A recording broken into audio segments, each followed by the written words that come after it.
بسم الله الرحمن الرحيم. إن الحمد لله نحمده ونستعينه ونستغفره ونؤمن به ونتوكل عليه ونعوذ بالله من شرور أنفسنا ومن سيئات أعمالنا.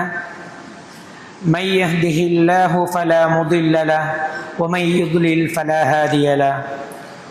ونشهد أن لا إله إلا الله وحده لا شريك له. ونشهد أن سيدنا محمدا عبده ورسوله صلى الله وسلم على سيدنا محمد وعلى آله وصحبه وسلم تسليما كثيرا كثيرا. أما بعد، فقد قال الله سبحانه وتعالى في كلامه العزيز: أعوذ بالله من الشيطان الرجيم. بسم الله الرحمن الرحيم.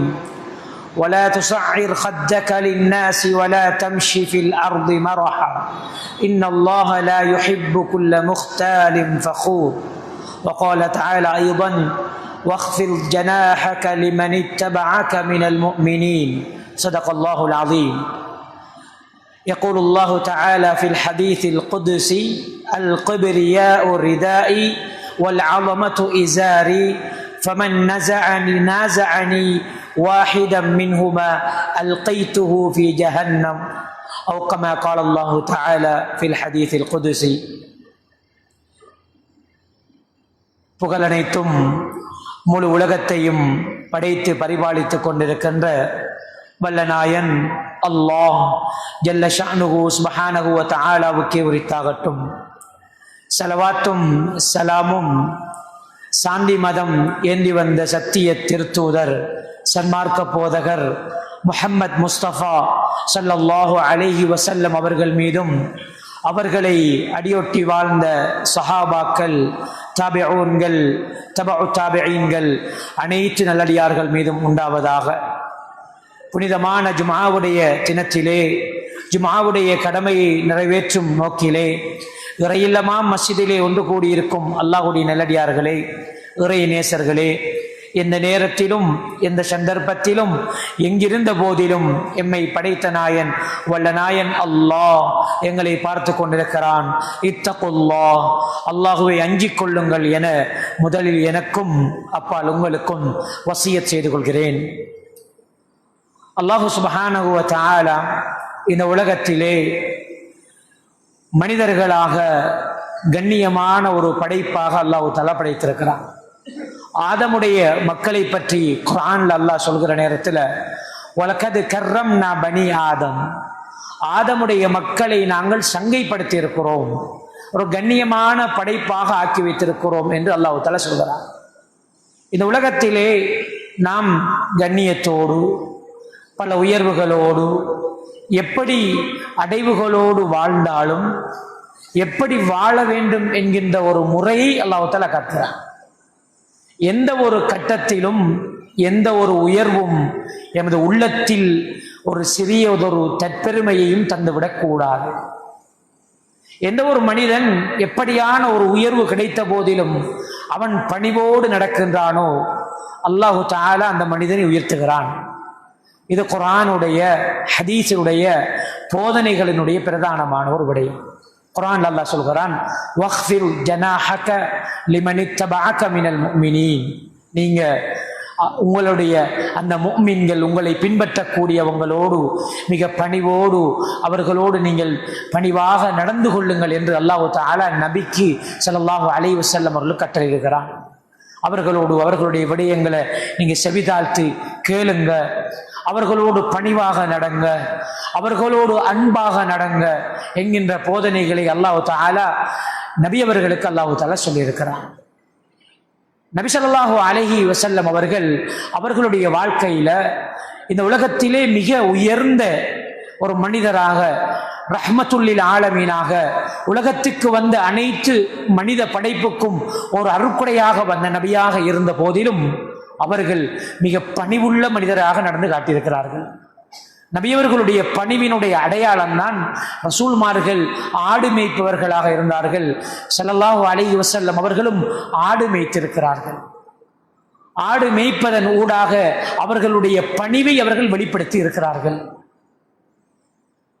ஸல்லல்லாஹு அலைஹி வஸல்லம் அவர்களுடைய பணிவினுடைய அடையாளம் ஹந்தக்குடைய அகழி யுத்தத்திலே சஹாபாக்கள் எல்லோருமே அகழி வெட்டுகிறார்கள், குழிகளை தோண்டுகிறார்கள், மண்ணை சுமக்கிறார்கள். தளபதி, படைத்தளபதி, வழிகாட்டி ரஹ்மத்துல்லில் ஆலமீன் ஸல்லல்லாஹு அலைஹி வஸல்லம் அவர்களும் அந்த ஹந்தக்குடைய நேரத்திலே அந்த மண்ணை சுமக்கிறார்கள். நபி அவர்களுடைய உடலில் புழுதி படுகிறது. ஒரு தலைவராக இருந்த போதிலும், அந்த கூட்டத்தினுடைய ஒரு தளபதியாக இருந்த போதிலும், தனக்கு கீழுள்ள சஹாபாக்கள் அந்த பணிகளை செய்ய வேண்டும் என்று அவர்கள் செய்யட்டும் என்று அவர்கள் பார்த்து கொண்டிருக்கின்ற ஒரு தலைவராக இருக்கவில்லை. அவர்களுடைய பணிவை ஒவ்வொரு விடயத்திலும் வெளிக்காட்டினார்கள். பிரயாணத்திலே செல்கிறார்கள். ஒரு பிரயாணத்திலே, அந்த பயணத்திலே ஒரு இடத்திலே சாப்பிடுவதற்காக சஹாபாக்களோடு தரிக்கிறார்கள். இப்பொழுது ஒரு சஹாபி சொல்கிறார், அலைய ஜபுஹா, அந்த பிராணியை அறுக்கின்ற பொறுப்பு எனக்கு. இன்னும் ஒருவர் சொல்கிறார், நான் அதனுடைய தோலை உரிக்கிறேன் என்று சொல்கிறார். இன்னும் ஒருவர் சொல்கிறார், நான் அந்த பிராணியை, அந்த அறுக்கின்ற அந்த இறைச்சியை நான் சமைக்கிறேன் என்று சொல்கிறார். அந்த நேரத்தில் கண்மணி ஹபீப் ஸல்லல்லாஹு அலைஹி வஸல்லம் அவங்க என்ன சொன்னாங்க தெரியுமா? நான் விறகுகளை சுமந்து வருகிறேன் என்று சொன்னார். இதுதான் ஸல்லல்லாஹு அலைஹி வஸல்லம் அவர்களிடம் காணப்பட்ட ஒரு பணிவுள்ள ஒரு தன்மை. பதவி வந்தது, உயர்வு வந்தது, உலகத்திலே சிறந்த மனிதர் என்ற சுபசோபனம் சொல்லப்பட்டது. இருந்த போதிலும் தன்னோடு இருந்த அந்த மனிதர்களோடு, அந்த சஹாபாக்களோடு அவர்கள் காட்டிய அந்த பணிவு, அவர்களிடம் இருந்த அந்த தன்மை எமது வாழ்நாளில், எமது வாழ்க்கையில், எமது உள்ளத்திலே வர வேண்டும். அல்லாஹ் தஆலா எங்களுக்கு கட்டளையிட்டிருக்கிற விடயம்தான் நாங்கள் பணிந்து நடக்க வேண்டும். பணிவு ஒரு மனிதனை உயர்த்தும். தவாலா அலிமன் தவாலா அலில்லா, அல்லாஹுக்காக ஒரு மனிதர் பணிந்து நடந்தார் என்றால் ரஃபஅஹுல்லாஹ், அல்லாஹ் தஆலா உயர்த்துவார். இதற்கு எதிர்மாற்றமான இன்னும் ஒரு விடயம் தான் அல் கிபிரியா, பெருமை என்பது. அல்லாஹ் தஆலா ஹதீஸுல் குதுஸியிலே சொல்கிறான், அல் கிபிரியா ரிதாஇ, பெருமை என்பது என்னுடைய ஒரு ஆடை. வல் அலமத்து இஸாரி, தன்னை மகத்துவப்படுத்தி பார்ப்பது என்பது அது என்னுடைய இஸார், என்னுடைய வேஷ்டி என்று சொல்கிறான் அல்லாஹ், என்னுடைய ஆடை என்று சொல்கிறான். சொல்லிவிட்டு சொல்கிறான், இந்த ரெண்டையும் யாராவது எடுத்துக்கொள்வதிலே அவர்கள் தர்க்கித்தால் அல்லது எடுத்துக்கொள்ள முனைந்தால் அவர்களை நான் அஸ்ஸப்துஹு, வேதனைப்படுத்துவேன், அல்லது அல்கைத்துஹு ஃபீ ஜஹன்னம், அவரை ஜஹன்னம் என்கிற நரகத்திலே போட்டு விடுவேன் சொல்கிறான். எனவே பெருமை என்பது இந்த உலகத்திலே எமக்கு யாருக்கும் எதுவுமே கிடையாது. நாம் பெருமை அடிப்பதற்கு எம்மில் எதுவும் கிடையாது. இந்த உலக வாழ்வினுடைய ஆரம்பம், எங்களுடைய வாழ்க்கையும் அப்படித்தான், எங்களுடைய முடிவும் அப்படித்தான் அமைய போகிறது. மண்ணிலிருந்தே படைக்கப்பட்டு மண்ணிலிருந்தே நாங்கள் செல்ல போகிறோம். இந்த உலகத்திலே நடந்த மிகப்பெரிய பாவத்தம், முதலாவது பாவம் பெருமையினால் ஏற்பட்டது. அல்லாஹ் தஆலா மனிதர்களை படைத்துவிட்டு அல்லாஹ் தஆலா சொன்னான், ஆதம் அலைஹிஸ்ஸலாம் அவர்களை படைத்துவிட்டு சிரம் தாழ்த்துமாறு மலக்குமார்களை கட்டளையிட்டான். இது குல்நாளில் மலாயிகத்து இஸ்ஜுது லி ஆதம, ஆதம் அலைஹிஸ்ஸலாம் அவர்களுக்கு சுஜூத் செய்யுங்கள் என்று மலக்குமார்களுக்கு அல்லாஹ் கட்டளையிட்டான். ஃபஸஜது இல்லா இப்லீஸ், இப்லீஸை தவிர மற்ற எல்லோருமே சிரம் தாழ்த்தினார்கள். அல்லாஹ்வுடைய கட்டளை வந்தது. அல்லாஹ் தஆலா சொன்ன அந்த கட்டளைக்காக எல்லா மலாயிகாமார்களும் அந்த இடத்திலே அந்த கட்டளைக்கு அடிபணிந்து சிரம் தாழ்த்தினார்கள். ஆனால் இப்லீஸ் சிரம் தாழ்த்தவில்லை. அபா, மறுக்கிறான். வஸ்தக்பர, பெருமை கொள்கிறான். வகான மினல் காஃபிரீன், நிராகரிப்பாளர்களாக மாறிவிட்டான். அவனுடைய அந்த வழிமுறை, அந்த சுன்னாவை யார் துயர்ந்து அவனுடைய வழியிலே செல்கிறார்களோ, யார் பெருமையுடையவர்களாக நடக்கிறார்களோ, அவர்கள் எல்லோருமே இப்லீஸ் அன்று ஆரம்பித்து வைத்த அந்த மிக பாவமான காரியத்தை அந்த தொடரிலே அவர்களுடைய வாழ்க்கையை அவர்கள் அமைத்துக் கொள்கிறார்கள். எனவே மிக கவனமாக இந்த உலகத்திலே நாங்கள் நடக்க வேண்டும். ஒவ்வொரு விடயம், ஒவ்வொரு அம்சத்திலும் எங்களுடைய வாழ்க்கையில் நாங்கள் மிக பணிவோடு, கனிவோடு, அன்போடு, மிருதுவான தன்மையுடைய மனிதர்களாக இருக்க வேண்டும். கடினமான தன்மை கொண்ட மனிதர்களாக இருக்கக்கூடாது. அல்லாஹ் தஆலா கண்மணி ஹபீப் ஸல்லல்லாஹு அலைஹி வஸல்லம் அவர்களை பார்த்து சொல்கிறான், ஃபபிமா ரஹ்மத்தின் மினல்லாஹி லின்தல, அல்லாஹ்வுடைய கருணையால் தான் நீங்கள் அவர்களோடு மிருதுவான மனிதராக, சாஃப்ட்னஸோட, கைண்ட்னஸோட, அன்பாக, மிருதுவாக அவர்களோடு நடந்து கொண்டீங்க. வலவ் குன்த ஃபல்லன் கலீலல் கல்பி லன் ஃபல்லு மின் ஹவுலி, நீங்க கடினமான மனிதராக இருந்தால், கடினமான வார்த்தை பேசக்கூடிய மனிதராக இருந்தால் அந்த சஹாபாக்கள் எல்லோருமே உங்களை ஏற்றுக்கொண்ட எல்லோரும் உங்களை விட்டு விரண்டோடி இருப்பார்கள். அல்லாஹ் நபியை பார்த்து ஹபீபை முஸ்தபா ஸல்லல்லாஹு அலைஹி வஸல்லம் அவர்களை பார்த்து சொல்கிறார். எனவேதான் ஒவ்வொரு மனிதர்களோடும் எப்படியான பதவிகள் கிடைக்கட்டும், செல்வம் இருக்கட்டும், எங்களிடம் எது கிடைத்தாலும் சரி, அந்த இடத்திலே நாங்கள் எப்படி நடக்க வேண்டும். உள்ளத்திலே ஒரு மனிதனுடைய பெருமை இல்லை என்பதனுடைய அடையாளம் அல் பாதி பிஸ்ஸலாம், சலாத்தை கொண்டு ஆரம்பிக்கிறோம். யாரை கண்டாலும் சலாம் சொல்லுவோம். யாரை கண்டாலும் நாம் சலாம் சொல்கின்ற பழக்கம் இருக்குமா இருந்தால், பதவி பார்த்து, செல்வத்தை பார்த்து, உயர்வை பார்த்தல்ல, தெரிந்தவர்களை பார்த்தல்ல, யாரை கண்டாலும் சலாம் சொல்கின்ற அந்த உயர்ந்த பக்குவத்தை எம்மில் நாம் ஏற்படுத்திக் கொள்ள வேண்டும். ஏனென்றால் சலாத்தை கொண்டு ஆரம்பிப்பவர் பரிஅ மினல் கிபர், அந்த பெருமையில் இருந்து அவர் நீங்கி விடுகிறார். வலகுல் கிப்ரியா ஃபிஸ் ஸமாவாதி வல் அர்ள், இந்த வானம் பூமியினுடைய முழுமையான அந்த பெருமையினுடைய சொந்தக்காரன் அல்லாஹ். பெருமை என்பது அவனுக்கு சொந்தமான அந்த ஆடையை நாங்கள் ஒருபோதும் அணிய முடியாது, அந்த போர்வையை நாம் ஒருபோதும் என் மீது போர்த்த முடியாது.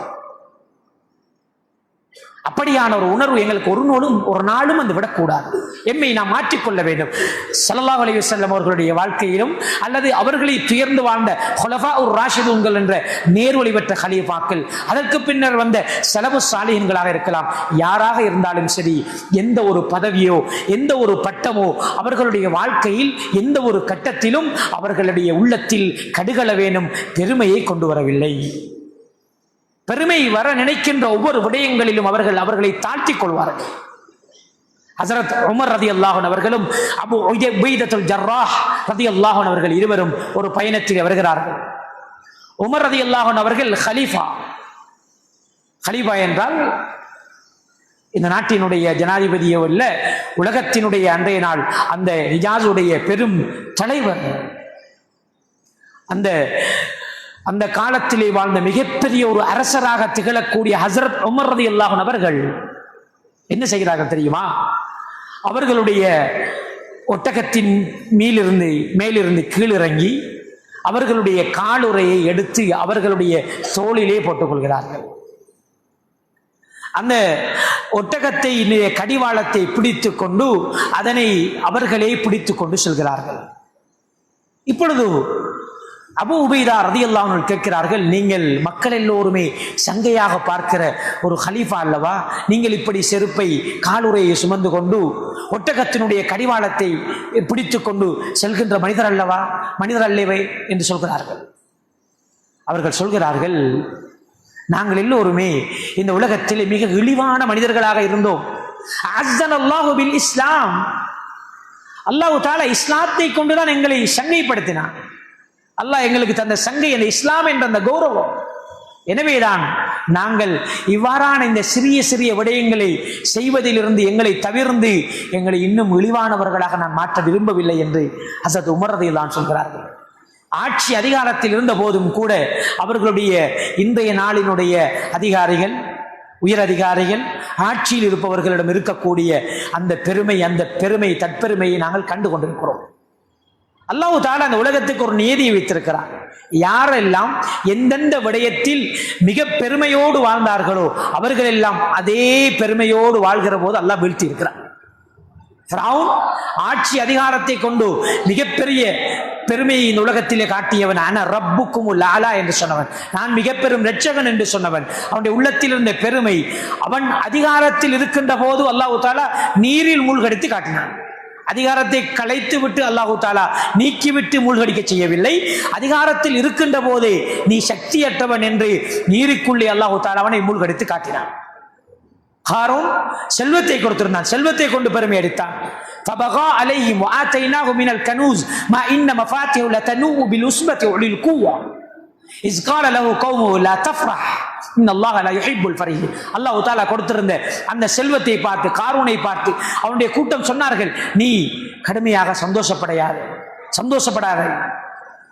அல்லாஹ் தஆலா இப்படி பெருமை அடித்து சந்தோஷப்படுகிற ஒரு நாளும் நேசிக்க மாட்டான். செல்வத்தை கொண்டு பெருமை அடித்தான். அவன் என்ன சொன்னான் தெரியுமா? இந்த செல்வம் எல்லாம் கால இன்னமா ஊதீத்துஹு அலா இல்மின், என்னுடைய அறிவால நான் எடுத்துக்கொண்ட செல்வம். அல்லாஹ் என்ன செஞ்சா தெரியுமா? செல்வத்தையும் அவனையும் சேர்த்து பூமிக்குள்ளே அல்லாஹ் தஆலா சொல்லி வாங்கி கொண்டான். புக்தத் நசர் அநியாயக்கார ஆட்சியாளன் ஆட்சியில் இருக்கும்போது அல்லாஹ் தஆலா வீழ்த்தினான். நம்ரூத் மிகப்பெரிய கொடிய அரசனாக இருந்தான், ஆட்சியில் இருக்கின்ற போது அல்லாஹ் தஆலா வீழ்த்தி காட்டினான். இஸ்லாமிய வரலாற்றை நாங்கள் எடுத்து பார்த்தால் உலக வரலாற்றையும் பார்க்கலாம், எமது நாட்டிலும் பார்க்கலாம். யாரெல்லாம் எம்மை அடிக்க யாரும் இல்லை, நாம் தான் பெரிய என்ற கர்வத்தோடு உலகத்திலே நடக்கலாம், விரும்பியதை செய்யலாம், விரும்பிய அநியாயங்களை செய்யலாம், விரும்பிய விதத்திலே மக்களை அடக்கி ஒடுக்கி வாழலாம். ஒரு ஜப்பாராக அல்லாஹுடைய அந்த நாமம் அடக்கி ஆளக்கூடியவன் அல்லாஹ் மாத்திரமே. அந்த தன்மையை தன்னுள் கொண்டவராக உலகத்திலே ஒரு மனிதர் வாழ முற்பட்டால் அல்லாஹ் தஆலா அவனுடைய ஜப்பார் அவனுடைய பலத்தை கொண்டு அவர்களை அடக்கி காட்டுவார். எனவேதான் இந்த வரலாறுகள், இந்த நிகழ்வுகள், அல்லாஹ்வுடைய நியதி எமக்கு சொல்கின்ற ஒரு விடயம் என்னவென்றால், நாம் இந்த உலகத்திலே எங்களுடைய உயர்வு என்பது எங்களுடைய பணிவிலே இருக்கிறது. தவாதுஆ, பணிந்து நடக்க வேண்டும். எல்லா மனிதர்களுக்கும் கனிவோடு நடக்கின்ற ஒரு தன்மை எமது வாழ்க்கையில் ஏற்படுத்திக் கொள்ள வேண்டும். ஹஸரத் அபூபக்கர் சித்திக் ரலியல்லாஹு அன்ஹு யார்? நபி அவர்களுடைய நெருக்கத்துக்குரிய ஒரு தோழர், முதலாவது ஹலீஃபா. அது மாத்திரமல்ல, நபி அவர்களுடைய மாமனார். அப்படியெல்லாம் இருந்தும் கூட பெரும் அதிகாரம் கிடைக்கின்றது. ஹலீஃபாவாக வருவதற்கு முன்னால் அவர்கள் சில விதவை பெண்களுக்கு ஆடுகளில் பால் கறந்து கொடுப்பவர்களாக இருந்தார்கள். இப்பொழுது அதிகாரத்துக்கு வந்து விட்டார்கள். அதிகாரத்துக்கு வந்ததுக்கு பின்னர் சொல்கிறார்கள், நீங்கள் எங்களுக்கு அதை செய்து தர தேவையில்லை என்று. இல்லை, நான் அதை செய்து தருவேன் என்று அதே அந்த விதவை பெண்களுக்கு ஹஸரத் அபூபக்கர் சித்திக் ரலியல்லாஹு அன்ஹு அவர்கள் அந்த ஆடுகளுடைய பாலை கறந்து கொடுக்கிறார்கள். சொல்கிறார்கள், என்னில் நுழைந்த எனது இந்த அதிகாரம் என்னுடைய பணிவையோ என்னுடைய நான் செய்கின்ற பணியையோ ஒரு நாளும் மாற்றிவிடக் கூடாது. எனக்குள் அதிகாரம் வந்துவிட்டது. எனவே நான் இவர்களுக்கு இந்த பாலை கறந்து கொடுப்பதா, எனது செருப்பை நான் சுமப்பதா, நான் எனது வாகனத்தை ஓட்டிச் செல்வதா? ஸல்லல்லாஹு அலைஹி வஸல்லம் அவர்கள் வாகனத்தை ஓட்டிச் சென்றிருக்கிறார்கள், கழுதையின் மீது பயணித்திருக்கிறார்கள், இன்னொரு மனிதருக்கு பின்னால் இருந்து பயணித்திருக்கிறார்கள். அவ்வளவு அதிகாரம் அல்லாஹு தஆலா மிகப்பெரிய உலகத்தினுடைய மிகப்பெரிய சிறப்பை கொடுத்திருந்தும் நபியர்களிடம் காணப்பட்ட அந்த தன்மை கான யஸூருல் அன்சார், அன்சாரி தோழர்களை ஸல்லல்லாஹு அலைஹி வஸல்லம் அவர்கள் சந்திப்பார்கள், அவர்களிடம் செல்வார்கள், அந்த அவர்களுடைய சிறுவர்களுக்கு சலாம் சொல்லுவார்கள். யுஸல்லிமு அலா சிபியானிஹிம் வ யம்ஸஹு ரூஸஹு, அன்சாரி தோழர்களுடைய பிள்ளைகளுடைய தலைகளை தடவுவார்கள், அவர்களுக்கு சலாம் சொல்லுவார்கள். பெரும் தலைவர் இருந்த போதிலும் அந்த சிறுவர்களை மதித்து அவர்களோடு அமருவார்கள், அவர்களுக்கு சலாம் சொல்வார்கள், அவர்களுடைய தலையை தடவுவார்கள். இதையெல்லாம் கண்மணி ஸல்லல்லாஹு அலைஹி வஸல்லம் அவர்கள் எங்களுக்கு காட்டி தந்த அழகிய முன்மாதிரி. எல்லோரோடும், அடுத்த மனிதர்களோடு நாம் எப்படி நடக்க வேண்டும், என்ன உயர்வு எம்மில் வரட்டும், என்ன பதவியை நாம் அடையட்டும், எல்லோரோடும் ஒரே விதமாக நடக்கின்ற அந்த தன்மை எம்மில் நாம் வளர்த்துக் கொள்ள வேண்டும். இஹ்தஜ்ஜத்தில் ஜன்னத்து வன்னார், சுவர்க்கமும் நரகமும் தர்க்கித்துக் கொண்டது. காலத்தின் நார், நரகம் சொன்னது, ஃபியல் ஜப்பாரூன் வல் முத்தகப்பிரூன், என்னிலே அடக்கி ஆள்கின்றவர்களும் பெருமை உள்ளவர்களும் தான் என்னில் இருக்கிறார்கள் என்று நரகம் சொன்னது. சுவனம் சொன்னது, என்னிலே இருப்பவர்கள் பலகீனமான மனிதர்கள், பணிவுள்ள மனிதர்கள் என்று சுவனம் சொன்னது. அன்புக்குரியவர்களே, பெருமை உள்ளவர்களுடைய தங்குமிடம் நரகமாக இருக்கிறது. இந்த உலகத்திலே எத்தனையோ பலகீனமான மனிதர்களை பார்க்கிறோம். அந்த சில மனிதர்களுக்கு பக்கத்திலே நின்று தொழுவதற்கு கூட நாங்கள் விரும்ப மாட்டோம். சில மனிதர்களோடு அமர்ந்து சாப்பிடுவதை கூட நாங்கள் ஒரு வெட்கமான ஒரு செயலாக காண்கிறோம். நாங்கள் நினைப்போம், அவர் பலகீனமான மனிதர், அவர் செல்வத்திலே குறைந்தவர், அவர் ஒரு ஏழை குடும்பத்தைச் சேர்ந்தவர். நாங்கள் நினைப்போம், எத்தனையோ பலகீனமான மனிதர்களாக, அற்பமான மனிதர்களாக பார்க்கக்கூடிய மனிதர்களை நாம் அப்படி கருதக்கூடிய மனிதர்கள், லவ் அக்ஸம அலல்லாஹில் அபர்ரா, அல்லாஹ் மீது சத்தியமிட்டு சொன்னார்கள் என்றால் அது நடக்கும். அல்லாஹ்வுடைய பார்வையில உயர்ந்த மனிதர்களாக அவங்க இருப்பாங்க. குர்ஆன் எங்களுக்கு சொல்கிறது, வலா துஸைர் ஹத்தக லின்னாஸ், அல்லாஹ் நபி அவர்களை பார்த்து சொன்னாங்க, நீங்க உங்களுடைய யாரையும் பார்த்து நீங்க அவங்கள பார்த்து முகம் திருப்பாதீங்க. வலா தம்ஷி ஃபில் அர்லி மரஹா, இந்த பூமியில மிடுக்கோடு, இந்த பூமியில நான் பெரியாள், என்ற ஒரு வைராக்கியத்தோடு கர்வத்தோடு நீங்க நடக்காதீங்க. அகந்தையோடு செருக்கோடு நடக்காதீங்க. அப்படி நடப்போம் சிலர். எங்களுடைய நடையை பார்த்து நான் யார் என்ற அகங்காரத்தோடு, என்னை யார் கேட்பது என்ற அகங்காரத்தோடு, நான் என்னை இவரிடத்திலிருந்து சந்தித்து பேசுவதா என்ற கர்வத்தோடு நடந்து கொள்வோம். குர்ஆன் சொல்றது அப்படி நடக்காதீர்கள். அல்லாஹ் தஆலா லா யுஹிப்பு குல்ல முக்தாரின் ஃபகூர், பெருமை அடிக்கின்ற தற்பெருமை கொள்கின்ற மனிதர்களை அல்லாஹ் தஆலா ஒருபோதும் நேசிக்க மாட்டார். ஒருபோது மாலிக் பின் தீனார் ரஹ்மத்துல்லாஹி அலைஹி அவர்கள் ஒரு மனிதரை காண்கிறார்கள். கான யதபக்தரு ஃபீ மிஷ்யத்திஹி, அவருடைய நடையில் பெருமை உள்ளவராக தற்பெருமையோடு கொஞ்சம் நெஞ்சை நிமிர்த்தி கொண்டு நடக்கிறார். இப்பொழுது மாலிக் பின் தீனார் ரஹிமஹுல்லாஹ் அவர்கள் சொல்கிறார்கள், அல்லாஹ் தஆலா இப்படி நடப்பதை வெறுக்குகிறான், நீங்கள் ஏன் இப்படி நடக்கிறீர்கள் என்று ஒரு உபதேசம் செய்கிறார்கள். அவர் என்ன கேட்டார் என்றால், அம்மா தஅரிஃபுனி, என்ன தெரியாதா உங்களுக்கு, நான் யார் என்று தெரியாதா உங்களுக்கு? அவர் அவருடைய கண்ணியத்தை நான் இப்படி என்று அவரை பற்றி உயர்வாக சொல்ல முனைகிறார். மாலிக் பின் தீனார் ரஹ்மத்துல்லாஹி அலைஹி அவர்கள் சொன்னார்கள், எனக்கு தெரியும் உங்களை. அவ்வலுக நுதுஃபத்துன் மதிரா, உங்களுடைய ஆரம்பம் அற்பமான ஒரு இந்திரிய துளி. ஆகிருக ஜீஃபத்துன் கதிரா, உங்களுடைய இறுதி, உங்களுடைய கடைசி அந்த அசுத்தமான துர்வாடை வீசுகின்ற ஒரு சடலமாக. வஃபீமா பைன தாலிக, அதுக்கு மத்தியில அந்த தஹ்மிலுல் அஸிரா, உங்களுக்கு மத்தியில உங்களுடைய உடலிலே கழிவை அசுத்தத்தை சுமந்து கொண்டு நிற்கிறார். இதுதான் என்ன பெருமை இருக்கிறது? என்னை தெரியுமா என்று கேட்ட அந்த மனிதருக்கு மாலிக் பின் தீனார் ரஹிமஹுல்லாஹ் சொன்ன பதில், அற்பமான ஒரு இந்திய துளியிலிருந்து படைக்கப்பட்டு துர்வாடை வீசுகின்ற ஒரு சடலமாக மாறப்போகின்றாய். வாழும் போதே உன் உடலில் அசுத்தங்களை சுமந்து வாழ்கின்ற நீ இந்த உலகத்திலே பெருமை கொள்வதற்கு உனக்கு என்ன தேவை இருக்கிறது? எதற்காக பெருமை கொள்ள வேண்டும்? எனவே எமது உள்ளத்தில் எந்த ஒரு கட்டத்திலும் பெருமைத்தன்மையை, ஒரு கர்வத்தை நாம் எடுத்துக்கொள்ளக் கூடாது. அல்லாஹ் தஆலா ஒருபோதும் அந்த பெருமையை மனிதர்களிடம் இருப்பதை ஏற்றுக்கொள்ள மாட்டார். லா யதுகுலுல் ஜன்னத, ஒரு மனிதன் யாருடைய உள்ளத்தில் மிஸ்கால ஹப்பத்தின், ஒரு கடுகளவாவது கிபிர் இருக்கின்றாலும் அந்த மனிதர் சொர்க்கம் நுழைய மாட்டார் என்று ஸல்லல்லாஹு அலைஹி வஸல்லம் சொன்னார். ஒரு அணுவளவு பெருமை இருந்தாலும் அந்த மனிதர் சுவர்க்கம் நுழைய முடியாது. எனவே பெருமை என்கின்ற அந்த அல்லாஹ்வுடைய ஆடையை எம்மிலிருந்து நாம் நீக்கிவிட வேண்டும். ஹஸரத் உஸ்மான் ஸின்னூரைன் ரலியல்லாஹு அன்ஹு, மூன்றாவது நேர்வழி பெற்ற ஹலீஃபாக்களில் ஒருவர், ஆட்சியாளர். கான யகீலு ஃபில் மஸ்ஜித், மஸ்ஜிதுல பள்ளி வாயில்ல பகல் நேரத்தில் கைலூலா தூங்குவாங்க. தூங்கி எழும்புவாங்க. அவங்களோட உடல்ல மஸ்ஜிதினுடைய அந்த மண், அந்த கற்கள் பதிந்திருக்கின்ற அடையாளம் அவர்கள் உடலிலே தெரியும்.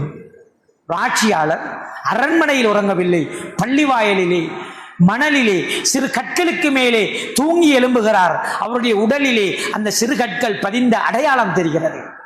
அந்த ஆட்சியினுடைய, அந்த அதிகாரத்தினுடைய அந்த உயர்வு அவர்களுடைய வாழ்க்கையில் பெருமிய அகங்காரத்தை கொடுக்கவில்லை, பணிவைத்தான் கொடுத்தது. சாதாரண மனிதர்களை விட மிக பணிவானவர்களாக வாழ்ந்து காட்டியிருக்கிறார்கள். ஹஜ்ரத் உமர் ரலியல்லாஹு அன்ஹு அவர்கள் ஒரு தடவை அவர்களுடைய தோளிலே கிர்பத்தம் மின் மா, ஒரு தோல் துருத்தியில் நீரை சுமந்து கொண்டு செல்கிறார்கள். அவர்களுடைய புஜத்தின் மீது, தோல் மீது. சஹாபாக்கள் கேட்கிறார்கள், நீங்கள் கலீஃபா அல்லவா, நீங்கள் இந்த தண்ணீர் தோல் துருத்தியை தூக்கிவிட்டு நீங்கள் ஏன் சுமந்து செல்ல வேண்டும் என்று கேட்கிறார்கள். அப்பொழுது ஹஜ்ரத் உமர் ரலியல்லாஹு அன்ஹு அவர்கள் சொல்கிறார்கள், நிறைய தூதுக்குழுக்கள் வந்தார்கள். எல்லோருமே என்னோய் வந்து சந்தித்த நேரத்தில் என்னுடைய உள்ளத்தில் கொஞ்சம் பெருமை ஏற்பட்டு விட்டது. லேசாக ஒரு என்னை பற்றி ஒரு உயர்வான ஒரு எண்ணம் ஏற்பட்டு விட்டது. எனவேதான் நான் அதை உடைக்க விரும்பினேன். நான் யாரும் கிடையாது, நான் உயர்ந்தவன் கிடையாது, என்னில் எதுவுமே கிடையாது என்ற அந்த விடயத்தை உடைக்க விரும்பினேன். அதனால் தான் அந்த நீரை நானே சுமந்து கொண்டு நான் சென்றேன் என்று ஹஸரத் உமர் ரலியல்லாஹு அன்ஹு பதிலளிக்கிறார்கள்.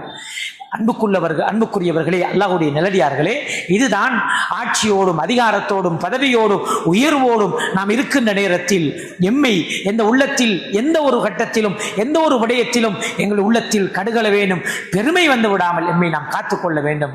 குர்ஆன் நமக்கு சொல்லிக் கொண்டிருக்கின்றது, ஸல்லல்லாஹு அலைஹி வஸல்லம் அவர்களுடைய ஹதீஸ் எங்களுக்கு சொல்லிக் கொண்டிருக்கிறது, எந்த ஒரு கட்டத்திலும் எங்களிடம் பெருமை வந்துவிடக் கூடாது. பெருமை எங்களை நரகத்திலே கொண்டு விட்டுவிடும். நரகம் பெருமையை கொள்ளக்கூடியவர்களை கொண்டு நிரப்பப்பட போகின்றது. அதிலிருந்து நாம் எம்மை காத்துக்கொள்ள வேண்டும். நேர்வழிப்பட்ட கலீஃபாக்கள் வேண்டுமா, ஸலஃபு ஸாலிஹீன்கள் வேண்டுமா, எல்லோருமே அவர்களுடைய வாழ்க்கையில் அந்த பணிவை ஒவ்வொரு கட்டத்திலும் அவர்கள் கடைபிடித்து நடந்திருக்கிறார்கள். ஆனால் துரதிர்ஷ்டமான ஒரு விடயம்தான், இன்று நாம் வாழ்ந்து கொண்டிருக்கின்ற இந்த காலகட்டத்திலே எமக்கு கிடைக்கக்கூடிய சின்ன விடயங்களுக்காக கூட எந்த ஒரு மனிதரையும், அற்பமான மனிதர்களை, பலகீனமான மனிதர்களை, ஏழைகளை, எங்களிடம் ஒரு தேவையை நோக்கி வருகிறாங்க, நாங்கள் அதிகாரத்தில் இருக்கிறோம் என்றால் அவர்களோடு நாங்கள் அதிகார துணையில அதட்டி அவர்களை விரசுகிறோம். அன்போடு கனிவோடு ஒரு சில வார்த்தைகளை பேசி அவர்களுக்கு சில தேவைகள் நிறைவேற்றி கொடுக்கின்ற தன்மை எத்தனை நிர்வாக நிலையங்களில் இல்லாமல் இருக்கின்றது. எவ்வளவு அதிகாரம் வந்து மக்களோடு சகஜமாக பேசக்கூடிய தலைவர்கள் விரல் விட்டு எண்ணக்கூடிய இருக்கக்கூடிய காலத்திலே வாழ்ந்து கொண்டிருக்கிறோம். தன்னிடம் இருக்கின்ற அதிகாரத்தை பயன்படுத்தி உலகத்தை எப்படியாவது நாம் ஆட்டி படைக்கலாம் என்ற கர்வத்தோடு வாழ்ந்து கொண்டிருக்கிற மனிதர்களுடைய காலத்திலே வாழ்ந்து கொண்டிருக்கிறோம். அன்புக்குரியவர்களே, இவர்களுடைய அந்த நிலைமைகளை எல்லாம் அல்லாஹ் தஆலா அவர்களுடைய முடிவை எங்களுடைய கண் முன்னால் நாம் வாழும் போது எமக்கும் காட்டுவான், அல்லது எமக்கு பின்னால் வரக்கூடிய சந்ததிகளுக்கும் காட்டுவான். அந்த கர்வம், அந்த பெருமை, அந்த தற்பெருமை எல்லாம் உடைத்து காட்டுவான். அல்லாஹ் ஒரு நாளும் ஜவ்வால் முத்தகப்பிர், பெருமை அடிக்கின்ற கடினமான உள்ளம் கொண்ட மனிதர்களை அல்லாஹ் தஆலா ஒருபோதும் விரும்புவது கிடையாது. எனவேதான் நாங்கள் இந்த உலகத்திலே வாழ்கின்ற காலகட்டத்திலே அல்லாஹ் தஆலா எங்களையும் ஏனைய மனிதர்களோடு இணைந்து வாழ்கின்ற ஒரு சந்தர்ப்பத்தை தந்திருக்கிறார். அடுத்த மனிதர்களோடு, எல்லா மனிதர்களுக்கும் அவர்களோடு அன்போடு சலாம் கூறி கருணையோடு வீட்டை விட்டு வெளியேறுகிறோம் என்றால் எங்களுடைய உள்ளத்திலே வரவேண்டிய விடயம், நாம் யாரை பார்த்தாலும் அவர் என்னை விட சிறந்தவர். நாம் ஒருவரை பார்த்து அவரை விட நாம கொஞ்சம் உயர்ந்தவர் நினைச்சால்தான் பிரச்சனை. யாரை கண்டாலும் அவர் என்னை விட ஏதோ ஒரு விடயத்தில் சிறந்தவர், அல்லாஹ்வுக்கு நெருக்கமான மனிதராக இருக்கலாம், அல்லது என்னை விட சிறந்த அமல் செய்யக்கூடிய மனிதராக இருக்கலாம். சஹாபாக்கள் அப்படித்தான் இருந்தார்கள். தான் சிறந்தவர் என்று விடைக்கவில்லை, அடுத்தவரை சிறந்தவராகத்தான் பார்த்தார்கள். அடுத்தவருடைய நல்ல செயலை பார்த்து போட்டி போடத்தான் முனைந்தார்கள். எனவேதான் மாலிக் பின் தீனார் ரஹிமஹுல்லாஹ் அவர்கள் சொன்னதை போல, இந்த உலகத்தினுடைய எமது வாழ்க்கை என்பது குறுகிய கால வாழ்க்கை.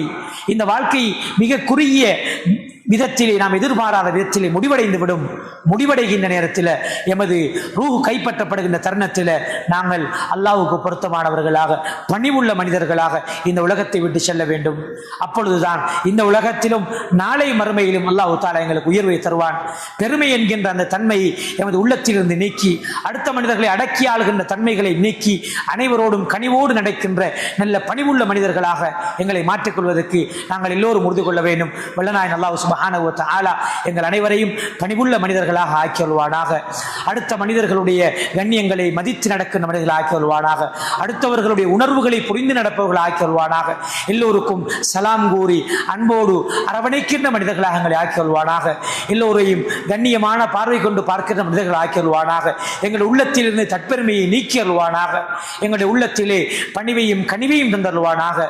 இந்த உலகத்திலே அல்லாஹ் தஆலா இந்த பணிவுள்ளவர்களை உயர்த்துவான் என்ற வாக்குறுதியை எமது வாழ்க்கையில் அல்லாஹ் தஆலா தந்தருள்வானாக. அப்படியான பணிவுள்ள மனிதர்களை ஆக்கியருள்வானாக. எங்களுடைய வாழ்வினுடைய இறுதி முடிவை நல்லதாக ஆக்கியருள்வானாக. ஆகிர் தஅவானா அனில் ஹம்துலில்லாஹி ரப்பில் ஆலமீன். அல்ஹம்துலில்லாஹி ரப்பில் ஆலமீன் வல் ஆகிபத்து லில் முத்தகீன் வஸ்ஸலாத்து வஸ்ஸலாமு அலா சய்யிதினா முஹம்மதின் வ அலா ஆலிஹி வ ஸஹ்பிஹி அஜ்மஈன். அம்மா பஅத். ஃபயா இபாதல்லாஹ் வஹிதுல்லாஹ் ஃபஇன்ன தௌஹீத ராஸுத் தஆத் வத்தகுல்லாஹ் ஃபஇன்ன தக்வா மிலாக்குல் ஹஸனாத் வ அலைக்கும் பிஸ்ஸுன்னah ஃபஇன்ன السنة تهدي إلى الطاعات ومن يطع الله ورسوله فقد رشد واهتدى وإياكم والبدع فإن البدعة تهدي إلى المعصية ومن يعص الله ورسوله فقد ضل وغوى ولا تقنطوا من رحمة الله إن الله يغفر الذنوب جميعا وهو أرحم الراحمين ولا تحبوا الدنيا فتكونوا من الخاسرين جعلنا الله إياكم ممن اتقى ونجا وجعلنا الآخرة خيرا من الأولى وجعلنا الجنة منجأ وملجأ برحمتك يا أرحم الراحمين فإذا قرأت القرآن فاستعذ بالله من الشيطان الرجيم أعوذ بالله من الشيطان الرجيم بسم الله الرحمن الرحيم ولا تسعر خدك للناس ولا تمشي في الأرض مرحا صدق الله العظيم بارك الله لنا ولكم العظيم وأستغفر الله لي ولكم ولسائر المسلمين والمؤمنين أجمعين فاستغفر إنه هو الغفور الرحيم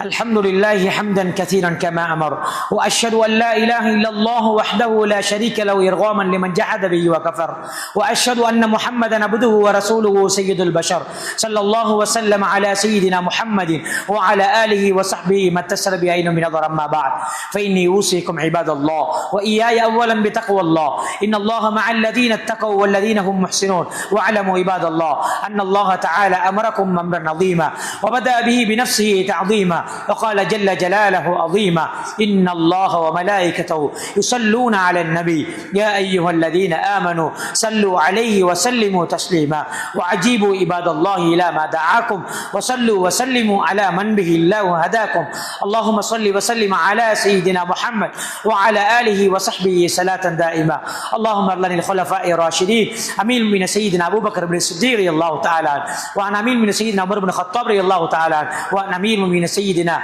عثمان بن عفان رضي الله تعالى عنه وعن أمير المؤمنين سيدنا علي بن أبي طالب رضي الله تعالى عنه وعن الستة الباقين من العشرة المبشرين وعن التابعين وتبع التابعين لهم بإحسان إلى يوم الدين وعن السبطين الشهيدين الكريمين الفاضلين سيدا شباب أهل الجنة الحسن والحسين رضي الله تعالى عنهما وعن الزهراء البتول فاطمة بنت سيدنا الرسول رضي الله تعالى عنها وعن أزواجه الطاهرات أمهات المؤمنين وارض عنا معهم برحمتك يا أرحم الراحمين اللهم اغفر للمؤمنين والمؤمنات والمسلمين والمسلمات الأحياء منهم والأموات اللهم أجرنا من النار اللهم أجرنا من النار اللهم أجرنا من النار ولا تجعلنا من حطب النار فإنها بئس الدار وبئس المثوى وبئس القرار ربنا اغفر لنا ولإخواننا الذين سبقونا بالإيمان ولا تجعل في قلوبنا غلا للذين آمنوا ربنا إنك رؤوف رحيم عباد الله إن الله يأمر بالعدل والإحسان